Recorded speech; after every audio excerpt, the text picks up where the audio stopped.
ഇന്ന് Gujarat Titans Sunrisers Hyderabad പോരാട്ടം. രാത്രി 7:30 അഹമ്മദാബാദിലാണ് മത്സരം.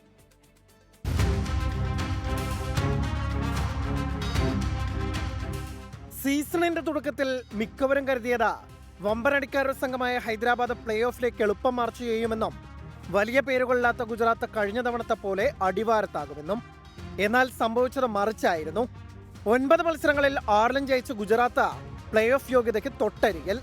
ശേഷിക്കുന്ന 5 മത്സരങ്ങളിൽ 2 ജയം മതി ശുഭമാൻ ഗില്ലിനും സംഘത്തിനും അവസാന 4 ടീമുകളിലൊന്നാവാൻ. നിലവിലെ പ്രകടനം ആവർത്തിക്കാനായാൽ ടോപ്പ് 2 ഫിനിഷ് പോലും ഉറപ്പ്. അതേസമയം കഴിഞ്ഞ തവണത്തെ ഫൈനലിസ്റ്റുകളായ ഹൈദരാബാദിന് ഇനിയുള്ള മത്സരങ്ങളെല്ലാം ജീവൻ മരണ പോരാട്ടങ്ങൾ. 9 മത്സരങ്ങളിൽ വെറും 6 പോയിന്റുള്ള പാറ്റ് കമ്മിൻസിനെയും സംഘത്തെയും ഒറ്റ തോൽവി പുറത്തോട്ടടിക്കും. വലിയ പ്രതീക്ഷയായിരുന്ന ബാറ്റർമാരെല്ലാം കൂട്ടത്തോടെ നിരാശപ്പെടുത്തിയതാണ് ഹൈദരാബാദിനെ ചതിച്ചത്. ബൗളിംഗ് നിരയ്ക്കും മൂർച്ചയില്ലാതായി. നേർക്കുനേർ കണക്കുകളിൽ ഗുജറാത്തിനാണ് മുൻതൂക്കം. 6 മത്സരങ്ങളിൽ 4 ജയം. ഇതിൽ ഈ സീസണിൽ ഹൈദരാബാദിന്റെ മൈതാനത്തെ 7 വിക്കറ്റിന്റെ അനായാസ ജയവുമുണ്ട്. Sports desk 24.